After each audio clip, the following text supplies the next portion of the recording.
Bienvenidos a la plataforma educativa del Ministerio Internacional Jesús Soberano Señor, en su programa Palabra de Iluminación, ministerio y programa que preside el doctor y maestro del texto sagrado José Briceño. Prepárate y ponte cómodo para recibir una nueva iluminación de lo que está escrito en Revelación y que fue inspirado mediante la persona del Espíritu Santo.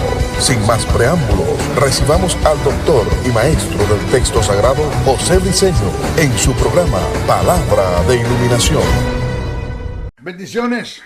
De nuevo el maestro José Briceño exponiendo, transmitiendo, presentando las verdades del reino eterno, esa verdad verdadera, esa verdad absoluta, que el eterno, el gran yo soy, el Theanthropos, mi amado Salvador, mi Señor Jesucristo, y el Espíritu Eterno me han confiado para exponer, presentar, sin ser adulterada, sin agregarle ni quitarle, no entrar en el terreno de la apostasía o de la herejía, sino exponerla tal como está en el texto sagrado, tal como se me ha sido iluminada de lo que está escrito en Revelación, que se escribió por inspiración mediante la persona del Espíritu Santo. En esta oportunidad me trae a exponer un tema en relación a una verdad centrada que está en el Evangelio de Lucas, capítulo 19, verso 45 al 47. Estaba leyendo y estudiando y analizando los evangelios. En esta oportunidad me tocó Lucas, el médico amado, quien le escribe a Teófilo. Me consigo con esta verdad, donde Jesús entra al templo y saca a los mercaderes, a los cambistas, y les expresa una verdad citándole lo que está escrito en Jeremías, el capítulo 7, verso 11, cuando dice: mi casa es casa de oración, mas vosotros la habéis hecho cueva de ladrones. Y quiero exponer esta verdad. Eso es una realidad, siempre lo ha sido, eso estaba en el pensamiento de Dios, en el pensamiento del Eterno. Jesús lo entendió y por eso entró con un celo. Él dice que el celo de tu casa me consume. Y por eso tomó esa actitud tan sana y positiva de sacar a todos los que estaban haciendo actos de profanación, de extracción y sacrilegio del templo de Dios. Y esa siempre ha sido la mentalidad del Espíritu Santo, que lamentándolo mucho, en estos tiempos, estamos hablando del tiempo presente, lamentándolo mucho, es una verdad. Tenemos en nuestras iglesias, en vez de ministros ministrando y siendo dirigidos por el Espíritu Santo en el carácter de la gracia, ministros que, perdone usted el vulgo, no la obscenidad, pero es una verdad, que ministros que en vez de ser ministros de gracia son unos desgraciados como ministros, y es una verdad. Hay un mercantilismo dentro de nuestras congregaciones, de nuestras iglesias, no de todas, pero las hay. No me hable de eso. En 33 años que yo voy a cumplir en el ejercicio del ministerio, viajando a nivel nacional e internacional por muchos países, ciudades, estados, pueblos, aldeas, para ustedes contar, congresos, en muchas partes que he sido invitado. He sido testigo de este flagelo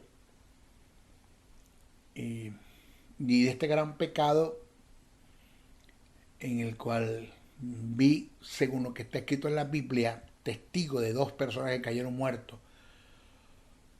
porque su motivo era incorrecto en relación al dinero, que fue Zafiras y Ananías. Alguien dijo, viendo estos desajustes que hay en nuestras iglesias desde el punto de vista financiero, que qué falta hacen los tiempos de Zafiras y Ananías. ¿Qué tiempo hacen? ¿Qué faltan hacen en estos tiempos? Mi casa es lugar de adoración y no cueva de ladrones. Esa fue la expresión de Jesús. Mi casa, es lugar de adoración y no cueva de ladrones. Vamos a ver, Lucas capítulo 19, verso 25 al 47. Dice así, cito: y entrando en el templo, hablando de Jesús, comenzó a echar fuera a todos los que vendían y compraban en él, diciéndoles: escrito está, mi casa es casa de oración, mas vosotros la habéis hecho cueva de ladrones. Fíjese lo que registra Lucas. Míralo la secuencia, la continuación. Dice, y enseñaba cada día en el templo. ¿Cuál templo? Allí donde estaban haciendo actos de mercadería, los sacerdotes, el sumo sacerdote, aún el sacerdote vitalicio, que ya te voy a explicar un poquito esto. Te lo voy a explicar bien para que lo entiendas. Porque Jesús tomó esta actitud. Hay una razón centrada en el pasaje, hay una verdad allí que ya te la voy a explicar desde el punto de vista histórico, para que lo puedas entender. En ese lugar que estaban haciendo mercadería, se compraba, se vendía, un desastre. Eso era prácticamente, perdone usted como decimos en Venezuela, en mi país, una gallera. Bululú, un revolución, un escándalo ahí dentro del templo. Ese lugar, después que Jesús sacó a todos, Jesús hizo de ese lugar un lugar para la enseñanza del texto sagrado y para la adoración. Y dice que enseñaba cada día en el templo. ¿Cuándo? Después que sacó a todos de allí. Porque ese es el verdadero sentido. El templo es un lugar para la vida, para el desarrollo de la vida devocional, para la oración, la adoración, la alabanza, el estudio bíblico. Para eso es el templo. No para presentar espectáculos, ni el show, ni teatros, ni entrar en el terreno del sensacionalismo, el amarillismo, la mentira, el engaño, la manipulación, la intimidación, el control. Y para ustedes contar. Esto que Jesús expresó, que está escrito en Lucas, el capítulo 19, versos 45-47. Eso está en Jeremías. Cuando dice escrito está, ¿dónde está escrito? En Jeremías, el capítulo 7, verso 11. Capítulo 7, verso 11 de Jeremías. Ahora, cuando usted lo lee por encimita, sí, lo lee conforme lo presenta Lucas, pero usted no se va a la historia, usted no se va al origen, a la historia, al fondo, y analiza el fondo cultural. Esto usted no lo va a entender, no lo va a comprender con mayor fuerza. Le voy a explicar bien para que se le dé luz. Que si hay una razón, porque si no la hubiera, Jesús está cometiendo un pecado. Y Jesús dice que no se halló pecado en él. Hay una razón el por qué Jesús hizo esto. Y se la voy a explicar. Mire, en el tiempo que esto sucede, o que esto sucedió, que esto se dio, quien era sumo sacerdote era Caifás. Pero teníamos un sumo sacerdote vitalicio, o sea, el que había salido y que Caifás los sustituye. Ese se llamaba Anaf. No se le olvide estos dos nombres, Caifás y Anaf. Anaf era suegro de Caifás. Caifás, por ende, se casó con una hija de Anaf. Ellos eran pertenecientes a las tribus de Leví. Pero Anaf no solamente tenía hijas, también tenía hijos. Lucas no lo dice, pero usted se va a los historiadores judíos como Alfred Embersheim, a Fabio Josefo y entre otros, le da una explicación precisa y concisa y detallada, que fue donde extraje esta verdad. Aún estoy leyendo un libro que lo recomiendo, de César Vidal, que se llama Más que un rabino. Cómprelo. Allí conseguí una información pero fuerte, precisa y concisa en relación a lo que está escrito en el texto, el por qué se dio esto. Por eso se lo estoy explicando, porque todo está en los libros, lo que hay es que leer. Lo que hay es que leer. Hay cosas que están escritas, presta atención, hay cosas que están escritas en la Biblia, que están allí plasmadas, pero que no vas a tener mayor luz. ¿Cómo te podría decir? Mayor evidencia, mayor comprensión, mayor iluminación, el por qué se escribió eso. ¿Cuál es la razón que está implícita, que está allí, pero desde el punto de vista tácito? O sea, no lo explica muy bien el pasaje.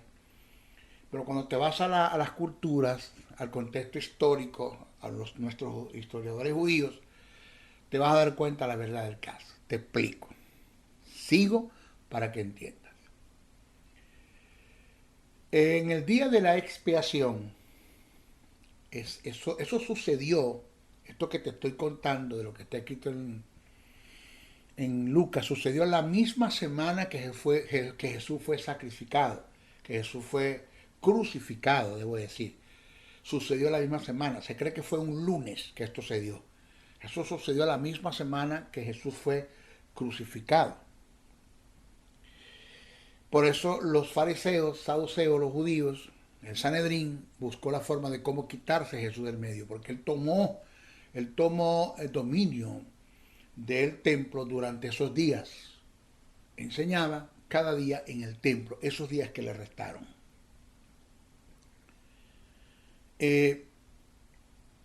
Por familia, cada familia de las diferentes tribus, de Israel, de las 12 que hay, se debían presentar el día de la expiación con un sacrificio, con un animal para sacrificarlo. Pero el animal no debía tener defectos físicos, ni manchas, ni nada por el estilo. Debía ser un animal, según, perfecto. Estos animales se creaban, se alimentaban y se tenían cuidado en las casas por un año, para que el día de la expiación, exactamente en el mes de abril, ellos se presentaban con estos animales para el sacrificio, pero que ellos lo alimentaron, lo cuidaron en sus casas.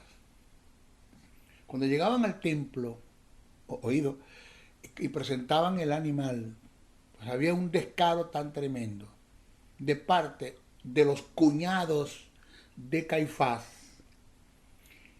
hijos de Anaf, por ende hermano de la esposa de Caifás. O sea, era una rosca que había allí, una rosca. Era la familia sacerdotal la que tenía dominio en el templo. Era la familia sacerdotal la que tenía dominio en el templo. ¿Ok? Preste atención. porque usted se le va a pedir el bombillo. ¡Ping! ¡Wow, maestro! ¿Qué verdad hay allí? Mira la necesidad que hay de leer, de estudiar y de leer y de indagar. No de leer Biblia, de escudriñar las escrituras. Y si tenemos que irnos al contexto histórico, a la idiosincrasia, las culturas, los tiempos, tomar en cuenta la emisora, el receptor, la comunicación, la causa de la comunicación, las figuras retóricas, eso es de suma importancia para poder tener mayor iluminación de lo que está escrito. Entonces tenemos la familia sacerdotal, donde los hijos de Anás, cuñados de Caifás, hermanos de su esposa, eran los que tenían el dominio. Y cada vez que venía una familia con un sacrificio, con un animal para ser sacrificado, ellos le buscaban el defecto, fórmala como sea, le buscaban el defecto al animal para no aceptarlo. Buscaban un defecto al animal para no aceptarlo. Y con la finalidad de que la familia que se presentaba debía de comprarles a ellos los animales que ya tenían preparados allí en una especie de encierro. Ellos tenían sus animales ahí preparados para hacer mercantilismo dentro del templo y vender sus animales. ¿Y qué me toca a mí como familia? Llevarme el mío para la casa porque según ellos no sirve y debo comprarles el que ellos me están vendiendo al precio que ellos me lo están vendiendo. Presta atención. Por ahí tenemos el primer acto de mercantilismo dentro del templo. Eso se estaba haciendo dentro del templo. Eso es una depravación que se dio con la familia sacerdotal, pero que en el principio, por ende, eso no era así. Eso no era así. Ahora, presta atención. ¿Qué pasa? Bueno, está bien. Yo, el animal que traigo, según ustedes, tiene defectos. Véndanme entonces el que ustedes tienen allí. Aquí está. Se lo presentaban. ¿Cuánto cuesta? Tanto, a un exagerado precio. Oído, un exagerado precio que no era el costo. Pero ella es la familia sacerdotal. Punto. Aquí mandamos nosotros. Y está bien, yo lo voy a comprar a ese exagerado precio. Cuando iban a cancelar, óigame, no recibían la moneda actual, circulaba en el momento, porque tenía la imagen del César, y según lo que está escrito en la ley, ellos no deberían de recibir ese tipo de moneda. Es decir, las transacciones debían realizarse en monedas que no llevara representación humana alguna, conforme al mandamiento de la Torá, que prohíbe la realización de imágenes en sus cultos. Entonces tomaban lo que está escrito en Éxodo, el capítulo 20 verso 4, para no aceptar esa moneda. Mire la distorsión que había. Para darle cumplimiento a ese requisito, ellos mismos se ocupaban y hacían a veces de cambistas, mercantilismo de cambistas, a las órdenes de los sumos sacerdotes, cobrando comisiones que, como suelen suceder en todos los monopolios, resultaban injustas y aún también eso estaba totalmente prohibido. Era como que si, voy a darle un ejemplo con la moneda de mi país, Venezuela, para que usted pueda entender, y voy a darle un ejemplo con la moneda del país donde yo vivo ahora, acá en el norte de los Estados Unidos, en el estado de Texas, la ciudad de Dallas. Es como que si me presentara con bolívares y ellos me dijeran a mí, no recibimos ese tipo de monedas, tienes que pagarme con dólares. ¿Y cómo hago si yo no tengo dólares? Yo te puedo cambiar bolívares por dólares. Y cuando hacían el cambio, señores, hacían un cambio tan injusto que como persona Que tenía que comprar el animal para el sacrificio, yo era la víctima, señores. ¿Cómo es posible que uno no me reciben el animal, me venden el de ellos, entonces ahora no me quieren cobrar en la moneda que está circulando, sino que es la moneda que ellos dicen? Entonces cambian las divisas acá dentro del templo y entonces me ponen un volumen muy alto, un interés muy alto, y esto es una depravación que hay acá. Eso se estaba dando en el templo. Jesús lo vio. Por muchos momentos que Jesús llegó al templo, él se dio cuenta de estas cosas. Se había tardado mucho Jesús en sus 3 años y medio de ministerio. Se había tardado mucho como para accionar de esta forma, porque este lo hizo la última semana, la semana cuando él fue crucificado. Pero ya, reventó el celo de tu casa me consume, sacó a la gente a palo y volteó a la mesa de los cambistas y soltó los animales y entonces cuando expresa, escrito está, mi casa es casa de oración, mas vosotros la habéis hecho cueva de ladrones. Lo duro del caso es, el maestro Briceño no se está inventando nada. No se está inventando nada. Esto es algo que viví, que lo he vivido y no sé cuántas veces lo voy a seguir viviendo en el tiempo que tengo en el ministerio. De ver este tipo de acciones, de mercantilistas, de ministros que no son todos, pero en su mayoría, la mayoría de ellos, sea apóstol, profeta, evangelista, pastor o maestro, la mayoría de ellos, no todos, porque tenemos ministros de gracia, que son gentes temerosas de Dios, que son gente que tienen un corazón apartado para Dios, que son gente que no tienen su mirada puesta en el dinero, sino en el Dios que les provee la necesidad, que les cubre sus necesidades. Eso los tenemos, ministros de gracia, ministros consagrados, apartados. Pero es un grupo minúsculo, muy pequeño. La mayoría está por dinero, está por el dólar, está por la moneda. La mayoría de nuestros ministerios no están viendo a los creyentes como ovejas, sino como cabeza de ganado. ¿Cuántos hay? ¿Cuántos tengo? ¿Cuánta plata hay? Y le voy a dar hasta un ejemplo. Esto fue lo que atacó Martín Lutero con las indulgencias dentro del templo de la iglesia, la que llamamos universal, la iglesia católica. Esto fue lo que Martín Lutero atacó. No estuvo de acuerdo, porque lo que es por gracia tú ni lo debes, es un deber, ni lo puedes, porque aunque quisiera no puedes comprarlo, ni pagarlo.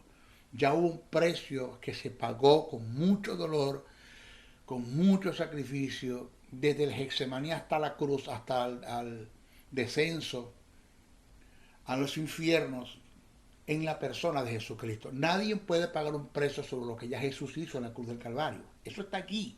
Eso usted no lo puede evadir, eso es bíblico, eso es escritural. ¿Se está dando esto en nuestras congregaciones en este tiempo? Sí, ¿sí? Claro que sí. Claro que sí se está dando. Por decirle una de ellas,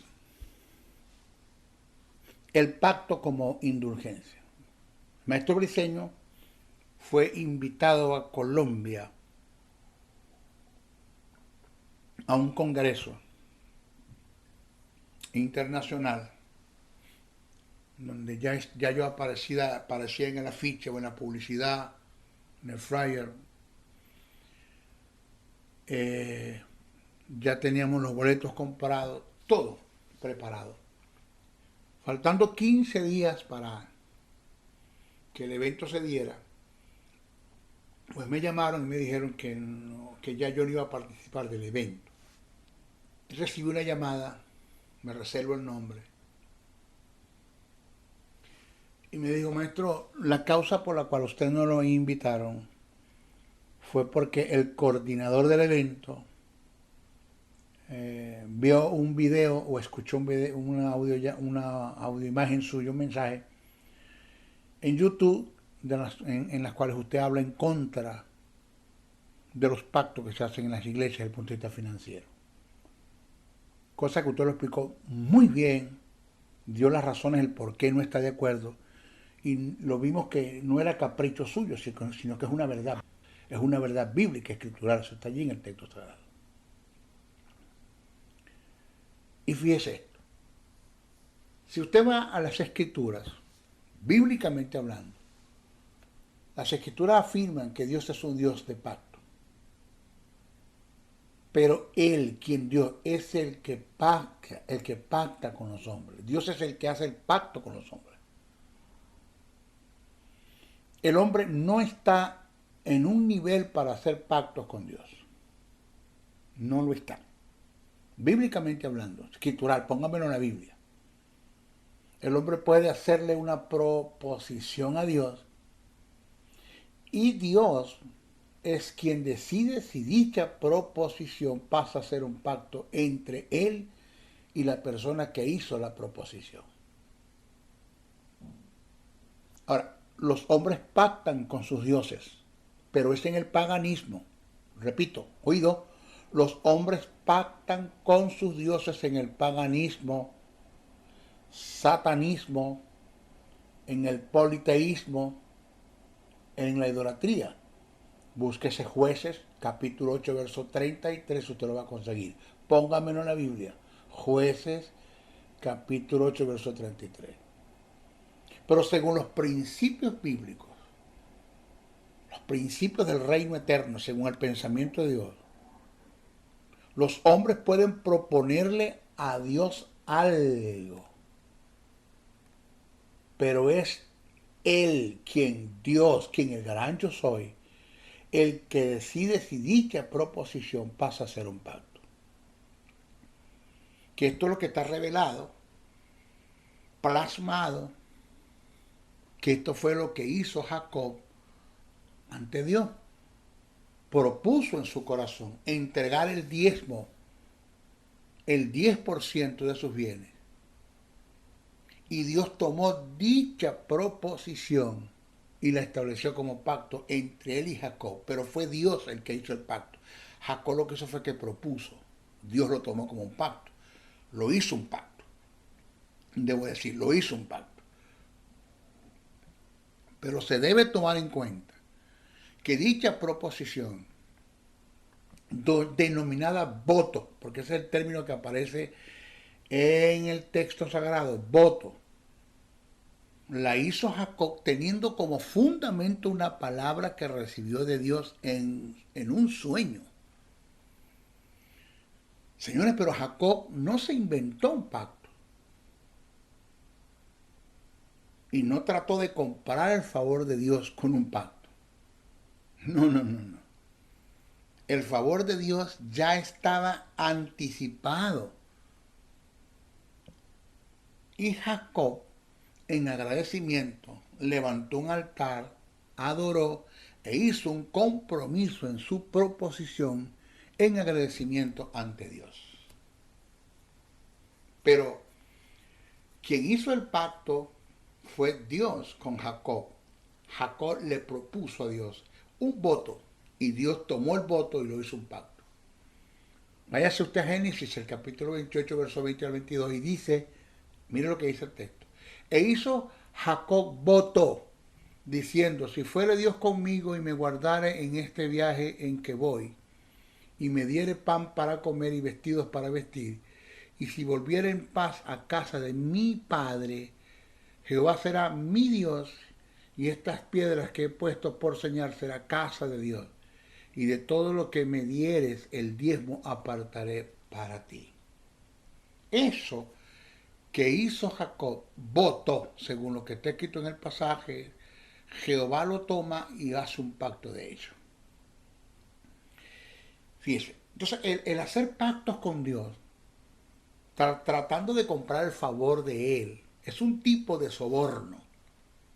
Y a su vez es negar la eficacia de la gracia que se dio mediante la justicia que recibiste por fe en el sacrificio de Jesús.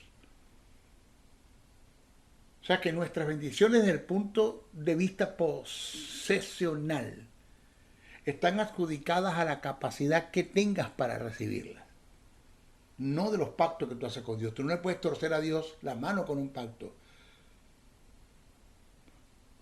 porque Dios conoce la medida y la capacidad que tienes para recibir tu herencia, tu legado. De modo que si no hay capacidad, por mucho que pactes ante Él, de Dios no vas a recibir nada, aunque sea heredero de las cosas.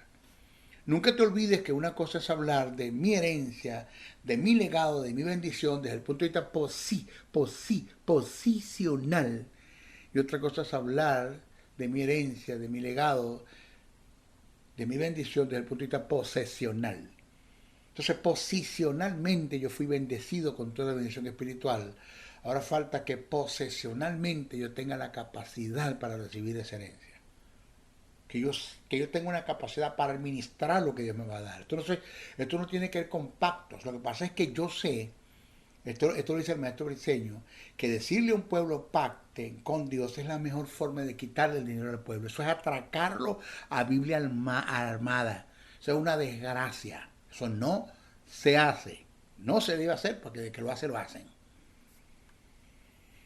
Entonces los pactos se han convertido en un tipo de indulgencia que te da el derecho de recibir de Dios las cosas aunque no hayan capacidad para recibir. O sea, tú no tienes capacidad para recibir lo que demandaste en el pacto. ¿Qué hiciste? Tú no tienes capacidad, pero como tú le hiciste un pacto a Dios, con el pacto tú compras el favor de Dios. ¿Ya? Y le estás torciendo el brazo a Dios, porque ahora Dios tiene que bendecirte, tengas capacidad o no, porque ya pactaste. Eso no es bíblico, eso no es escritural. Entonces, tratar de comprar el favor de Dios o lo relacionado a Él es aborrecido por Dios hasta el punto que te puede llevar a vivir lejos del favor de Él. Y esto fue lo que quiso hacer Simón el Mago. Trató de comprar el don del Espíritu, acto que fue aborrecido por el apóstol Pedro y sin lugar a duda también lo fue por Dios. Usted se busca, váyase a Hechos, capítulo 8, versos 14 al 24, te va a conseguir el relato donde Simón, viendo que por la imposición de manos los apóstoles, el Espíritu Santo era recibir, la gente recibía el Espíritu Santo y también habían sanidades, Simón el Mago quiso comprar esto. Y Pedro le dijo, perezca contigo el dinero, en hiel de amargura te veo. Ahora, mire, esto es una verdad. Lo que se recibe de Dios en un acto de gracia no se paga ni antes ni después de recibirlo. Gracia es un don inmerecido que se dio por misericordia en la compasión de Dios, producto de su amor. Y lo que se recibe por gracia ni se compra ni se vende. Métase en su espíritu. Lo que se recibe por gracia ni se compra ni se vende. Por eso dice da de gracia porque de gracia recibiste. Entonces, por querer ser recompensado por los hombres a causa de un favor recibido por Dios, hubo una persona que cayó en desgracia, y lo dice la Biblia en el Antiguo Testamento, el cual fue Giezi, el creador de Eliseo. Este hombre cayó en un terreno de desgracia, como muchos están cayendo ahora en nuestras congregaciones. Quiso ponerle precio a lo que se recibe por gracia. Y esto fue un acto aborrecido por el profeta, ya que al profeta, se le ofreció un pago por el milagro producido en Naamán. Y el profeta, conociendo las misericordias de Dios, que se manifestó por gracia para con Naamán, descartó dicha posibilidad. Búsquese Segunda de Reyes, el capítulo 5, versos 15 al 17. Y búsquese Segunda de Reyes, el capítulo 5, versos 20 al 27. Entonces, si el recibir la bendición de Dios en el punto de vista posicional fuera cuestión de pacto, si esto fuera cuestión de pacto, señores, violaríamos el principio que está en la palabra, que dice que lo mucho que tú y yo vamos a recibir de Dios se debe a lo fiel que nosotros hemos sido en lo poco y por la capacidad que tenemos para recibir. Señores, esto está claro. Por lo consiguiente, no son los pactos o lo que pactes con Dios lo que determina que seas bendecido posesionalmente. Es la fidelidad o lo fiel que hayas sido ante Dios, el buen administrador que fui con los bienes que recibí, porque tengo capacidad para recibir y para seguir recibiendo. ¿Ok? Lo otro, fíjese esto, lo otro que hay que tomar en cuenta es que el que pacta pone condiciones al sujeto con quien se hace el pacto. Nunca se le olvide esto. El que pacta pone condiciones con quien se hace el pacto. Condiciones que se deben cumplir, que se deben cumplir al pactante para que el pacto quede ratificado y se pueda recibir así la promesa del pacto. ¿Qué te quiero decir? Si soy yo como persona el que pacta con Dios, sería yo quien tendría que ponerle a Dios las condiciones que Él tendría que cumplirme para que a su vez Él me bendijera. Todo esto es contraproducente. Esto no tiene sentido porque el menor no pacta con el mayor. Es Dios el que pacta. Ahora, mire esto.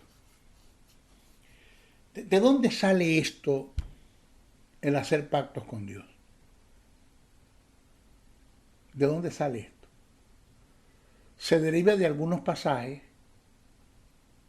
que en nuestras traducciones, la Casillero de Reina y Cipriano de Valera, comenzando por la Vulgata Latina, esta versión bíblica que se la inventó San Jerónimo de Estridón, en esas versiones se transcribieron en una forma incorrecta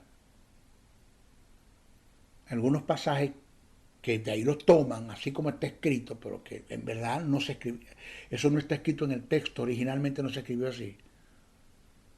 Y es el caso que está registrado en el capítulo 10, verso 3 de Esdras, y el Salmo 50, verso 5. Vamos a analizar el pasaje para decirte cómo está escrito textualmente, cómo se escribió. Vamos a ver. Esdras, el capítulo 10, verso 1 al 3, dice así: mientras oraba Esdras y hacía confesión llorando y postrándose delante de la casa de Dios, se juntó a él una muy grande multitud de Israel, hombres, mujeres, niños, y lloraban el pueblo amargamente. Entonces respondió Secanías, hijo de Jehiel, de los hijos de Elam, y dijo a Esdras: nosotros hemos pecado contra nuestro Dios, pues tomamos mujeres extranjeras de los pueblos de la tierra. Mas, a pesar de esto, aún hay esperanza para Israel. Ahora pues, así dice, como está escrito en el Casillero de Reina y en el Vulgata Latina y muchas versiones, muy mal escrito. Dice: hagamos pactos con nuestro Dios. ¿Dónde está eso? Esdras, el capítulo 10, verso 1 al 3. Dice así: hagamos pacto con nuestro Dios, que despediremos a todas las mujeres y a los nacidos de ellas, según el consejo de mi Señor y de los que temen el mandamiento de nuestro Dios, y hágase conforme a la ley. Ahora, óigase bien. Este caso, que lo acabo de leer, está registrado en Esdras. El texto en su original dice así: ahora pues volvamos a los pactos de nuestro Dios. Dice así. No dice hagamos pacto con nuestro Dios. Dice ahora pues volvamos a los pactos de nuestro Dios. ¿Cuál es esos pactos? De no tomar mujeres extranjeras, como lo dijo en sus pactos. Dice así, wow. dándonos mandamientos. Este pacto que violó Israel como pueblo, de las cuales hace mención el libro de Esdras, está registrado en Deuteronomio, el capítulo 7, verso 1 al 9. De eso es lo que está hablando Esdras, de lo que está registrado en Deuteronomio, el capítulo 7, verso 1 al 9. Y si usted lee Deuteronomio, se va a dar cuenta que quien hizo el pacto fue Dios, no fue el pueblo. Entonces, fíjese lo que dice Deuteronomio. Cuando Jehová tu Dios te haya introducido en la tierra de la cual entrarás para tomarla, y hayas echado de delante de ti a muchas naciones, al Eteo, al Jerjeseo, al Amorreo, al Cananeo, al Fereceo, al Ebeo, al Jebuseo, 7 naciones mayores y más poderosas que tú, y Jehová tu Dios las haya entregado delante de ti, y las hayas derrotado, las destruirás del todo. No harás con ellas alianza, pacto, ni tendrás de ellas misericordia, y no emparentarás con ellas. No darás tu hija a sus hijos, ni tomarás a sus hijas para tus hijos. Conoce pues que Jehová tu Dios es Dios, Dios fiel, que guarda el pacto y la misericordia a los que le aman y guardan sus mandamientos hasta 1000 generaciones. Observe usted que lo que está escrito en Esdras capítulo 10, verso 1 al 3, que está mal escrito, que es el pasaje que toma la gente para hacer pacto con Dios, porque aquí dice que se puede hacer pacto con Dios. Eso está muy mal escrito, porque en sí originalmente dice: ahora pues volvamos a los pactos de nuestro Dios. ¿Dónde está? ¿De qué está haciendo referencia Esdras? Capítulo 10, verso 1 al 3, de lo que está escrito en Deuteronomio, capítulo 7, verso 1 al 9. ¿Quién hizo el pacto fue Dios, no el pueblo? Tenemos también el caso del Salmo 55, que dice: los que hicieron conmigo pactos con sacrificio. Búsquelo para que vea. Los que hicieron conmigo pacto con sacrificio. Así dice la Casulla de Reina, la Vulgata Latina, y para ustedes contar. Pero en el caso escrito, en este salmo, se le da el mismo sentido, pero en el aspecto positivo de los que está escrito en Esdras. O sea que lo que registra el salmo en su original es: los que cumplieron mis pactos en medio del sacrificio. Así lo dice. Porque eso está escrito en Segunda de Crónicas, capítulo 9, verso 10. Búsquelo para que se dé cuenta que David es trayendo a memoria lo que está escrito en Segunda de Crónicas, capítulo 29, verso 10. Entonces el texto dice así, no dice los que hicieron conmigo pacto con sacrificio, el texto dice los que cumplieron mis pactos en medio del sacrificio. Entonces no vamos a tomar esto que está escrito acá para decir que estamos haciendo pacto con Dios. Lo otro otro también es la vagabundería que se está dando en nuestras iglesias, son las primicias. Porque miren, fueron 7 fiestas que celebró Israel, de las cuales en nuestras congregaciones en tiempo de gracia se está celebrando primicias. ¡Qué basura! ¡Qué mentalidad! De hecho, ¿de dónde sacan eso? Claro, es la mejor forma de sacarle la plata a la gente. Y como tenemos en la iglesia gente que no conocen el texto sagrado, no conocen la Biblia, son fáciles de envolverlos y de sacarles el dinero y atracarlos a Biblia armada. Pero la Biblia no dice en ninguna parte que la iglesia está llamada. La iglesia está llamada a las prácticas de las primicias, tal como se practicaba en la fiesta en la nación de Israel. Eso no es bíblico, eso no es escritural. Ahora, el que mi persona, el maestro Briceño, yo decida darle mi primer sueldo a Dios del año, y yo se lo decido dar a Dios, quiero darle a Dios mi primer sueldo, y si eso se puede llamar primicia, yo lo puedo llamar primicia, pues ya eso es cuestión mía con Dios en lo personal, yo y Dios en lo personal. Dios verá el acto que estoy haciendo con motivos correctos y ese dinero que estoy dando, que es mi primer sueldo del año, yo lo llamo primicia, pues ante Dios quedará mi acto como adoración, pero será Dios el que juzgue lo que estoy haciendo, si lo estoy haciendo con motivos correctos. Pero a mí nadie me va a decir a mí, ni va a llevar un pueblo al primer día del año, la primera semana del año, a presentar su primicia y todos tienen que venir porque eso no es bíblico, eso no es escritural.